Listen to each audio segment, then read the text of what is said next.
All right, we're back, and I love that little light thing we did right there. That was every time.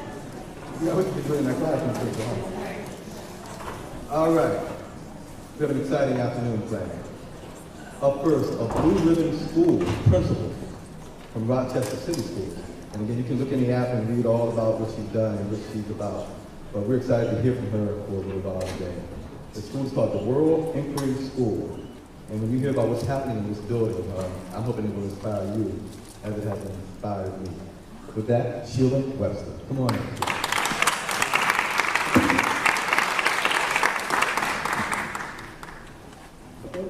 Good afternoon. Good afternoon. It's hard to be the presenter that comes in after lunch, so I'm just going to ask you to say good afternoon one more time. Good afternoon. Good afternoon. I'm Sheela Webster, and I am the principal of World of Inquiry School in Rochester, New York. We are part of the Rochester City School District, and we are also an expeditionary learning school.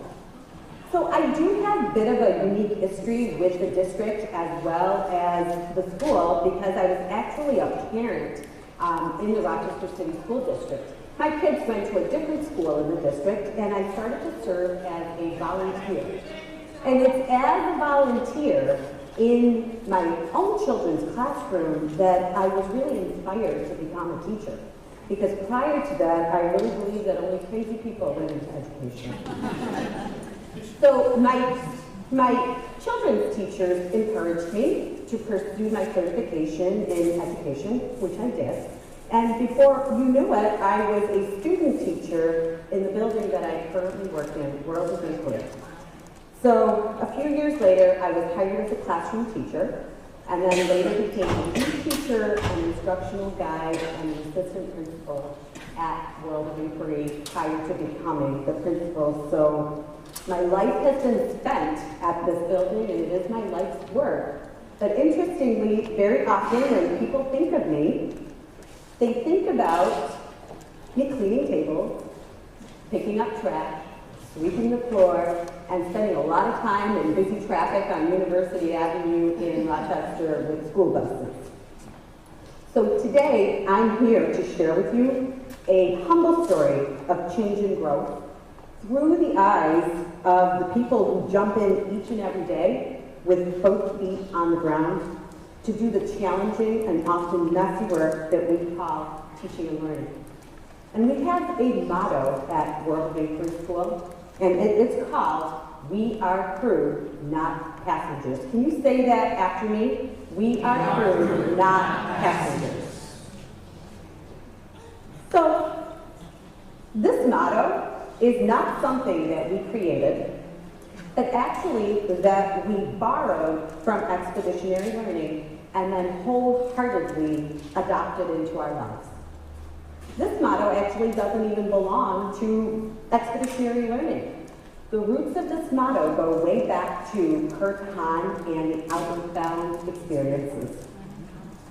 So the connection there, PEL, is when visionary people, both at the Outward Bound level and with expeditionary learning, thought about how do you bring those wonderful principles and processes that are in play when you take groups of people, groups of kids out into the wilderness, and you ask them to do some unbelievable things, and how can you bring those types of experiences and processes back to classrooms and schools?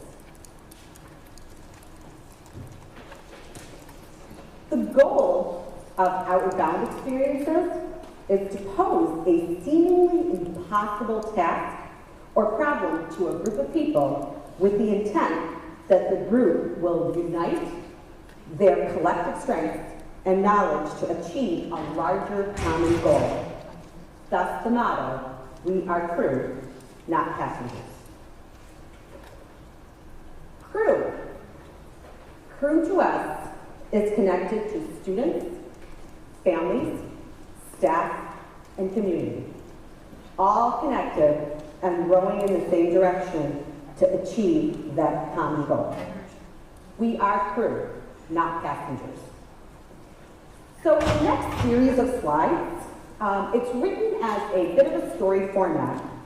So I'd like you to take this opportunity to just listen to the story with an open heart, with an open mind, and consider where some of our experiences may fit into your life and your work. So World of Inquiry, always part of the Rochester City School District, was developed in the mid-1960s as a response to the Civil Rights Movement, and more specifically, the 1964 Rochester race riots. The school professed true integration, inquiry, and student choice in learning. The school was considered a jewel of the city and district. We are crew, not passengers, and this concept was in place at the school back in the 60s and 70s, well before Expeditionary Learning was partnered with us. But then, as we moved into the 80s and 90s, there were some changes. Changes in leadership, changes in demographics, and the mounting pressure of the standards movement that began in the mid-80s and the 90s, and the new accountability structures shifted the focus of the school from inquiry to standardization. The remnants of the gem that once shined brightly were just distant memories. We longed to return to those glory days. Are we crew, not passengers? By the time I got there in the early 90s, really felt like there was very little crew and felt like we were many passengers.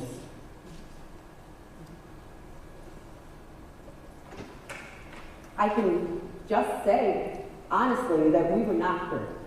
Instead, we were passengers. We lacked many things. We did not have a congruent belief system. We did not have a common vision. We did not use consistent language or protocols of instruction. We did not pay attention to standards or the intention to provide relevant, purposeful learning opportunities. Collaboration among and between teachers did not occur. We did not have focused professional development. We did not have families and students who expressed satisfaction in our school. We did not place or celebrate students and teachers as being the center of teaching and learning. And as a result, student achievement was mediocre at best. We really need to make a change. We were a very expensive little school in the Rochester City School District who really had lost the ability to offer that unique student-centered, teacher-centered program, and instead we looked like everybody else. And the magic had disappeared, and we were going to be closed. So we needed to be crew, not passengers. Our quest to make a change and return to our roots of inquiry and student engagement led us to expeditionary learning. Expeditionary learning believes in placing students and teachers at the center of teaching and learning. EL believes in building a culture of achievement which includes mastery of knowledge and skills, but pays close attention to student character and the production of high-quality work.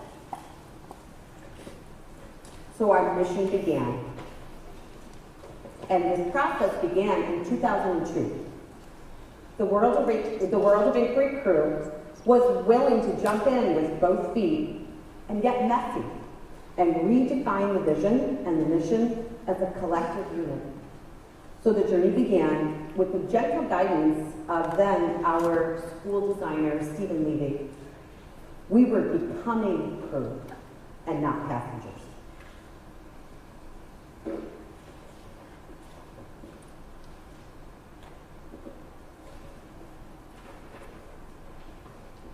So sorry. Change was inevitable. Through implementation of high-quality, focused professional development, effective school structures, community building, engagement of parents and community members, we began to improve. We started to transform from working as individuals to working as one with a common belief that students come first. We are crew, not passengers. And there was a turning point in 2002, 2003 that really changed our commitment and vision to doing this work for the long term. And it came with our decision to say, you know, we don't know really what expeditions are at that point, and expeditions, for those of you who are unfamiliar with that term, is a very in-depth unit of study that integrates content with often real-life problems or learning opportunities, which results in a product or a product that is shared with an authentic audience. Instead of trying to take that in small bits, we said we're going to jump in with both feet and we're going to do a learning expedition. We're going to do learning expeditions at every grade level, and on top of that, we're really going to have the audacity to hold an exhibition that spring of 2003 and invite everybody we know to come see our work. We thought of that exhibition as a wedding. We created these unbelievable invitations that I can't even imagine how we afforded, right? We bought decorations, or we made decorations, and the whole school was decorated with pictures of kids and families and teachers. We even went to a carpet remnant store and bought this beat-up old Karastan rug that we cleaned, and we placed the rug in the hallway that led from the front door to the exhibition. And then there's always that awkward moment, or sometimes feels like hours of waiting to see, will anybody really come? Rochester City School District does not have a reputation for engaging parents that way, and will people come? Lots of doubters. Well, our doubts were completely washed away when we saw the hundreds and hundreds of families that came. And they came because the kids wanted them to come. They came because they were so proud of the work that they had created that was meaningful and purposeful that they told their families, you must come. So culture. I think you've heard from many people today that it's all about the culture, and I couldn't agree more.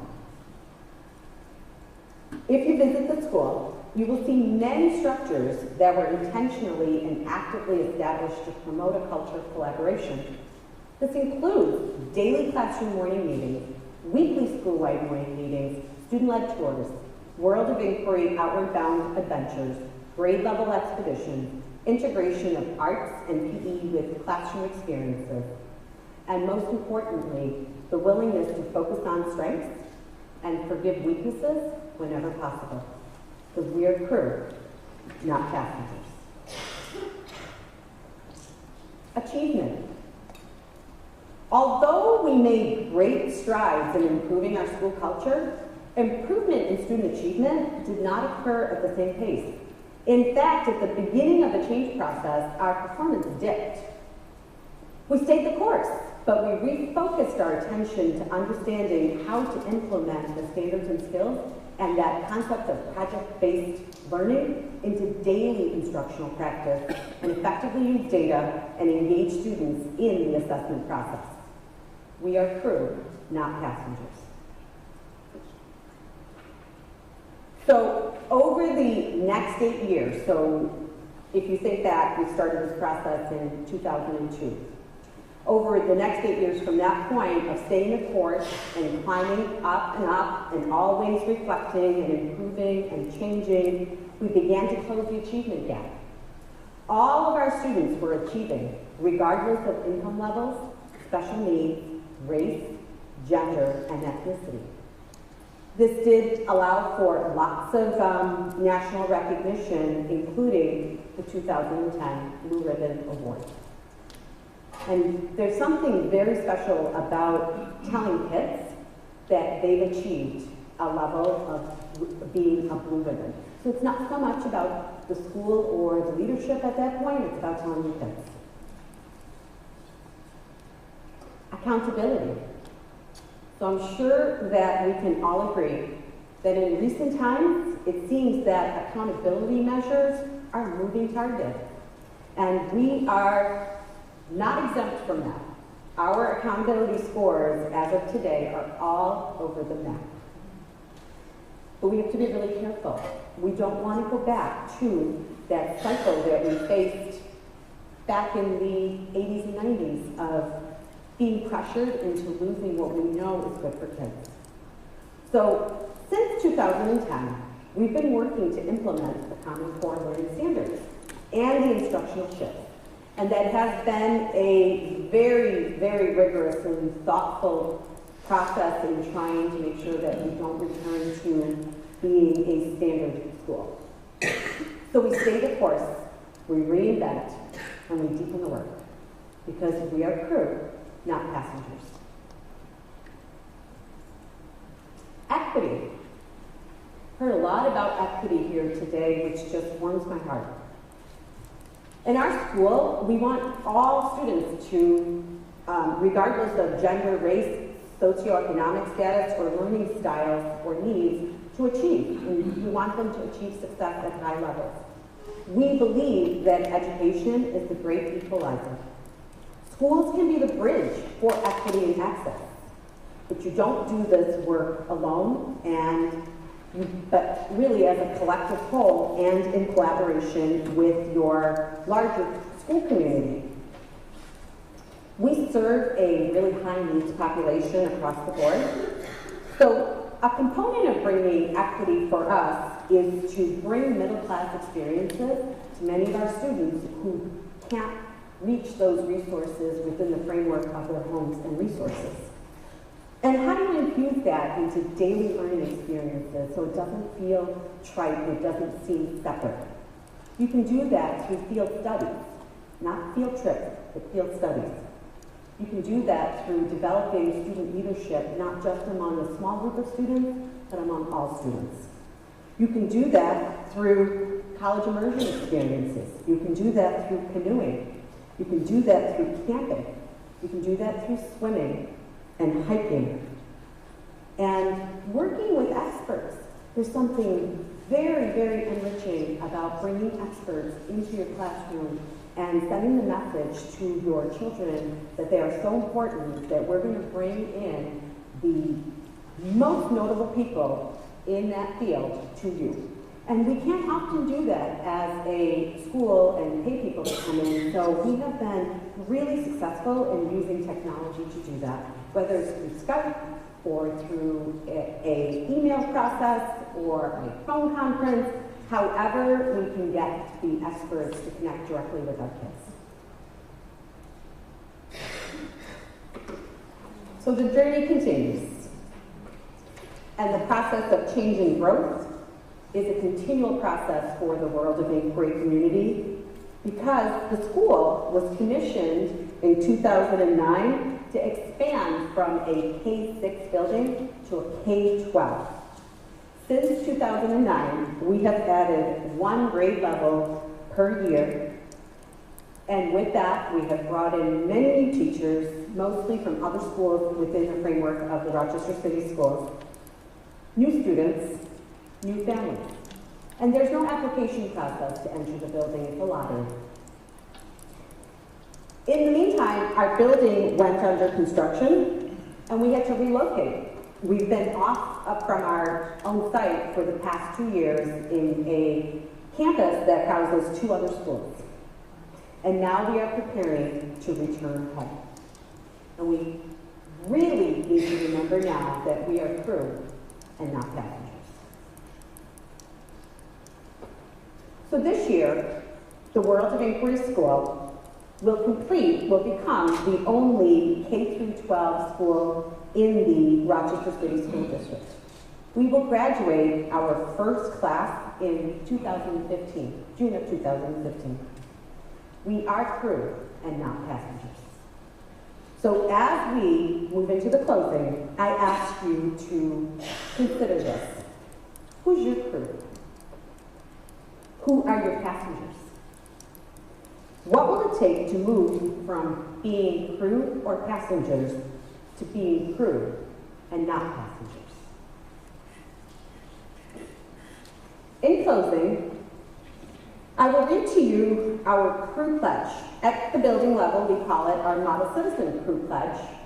And we were able to take the design principles that serve as our code of conduct and also take root in Outward Bound and Expeditionary Learning and create a pledge that each of us say every single day, so we do not forget why we do the work we do. We, the crew of World of Inquiry, make this pledge for all model citizens. We should all give service and have compassion for others. We will celebrate our discoveries and wonderful ideas. Through reflection, we will learn from our successes and failures. While collaborating, we will show caring for diverse people and our natural world. We are all responsible for our own learning. Our education is our future. And I thank you very much for giving me the opportunity to share our story with you today.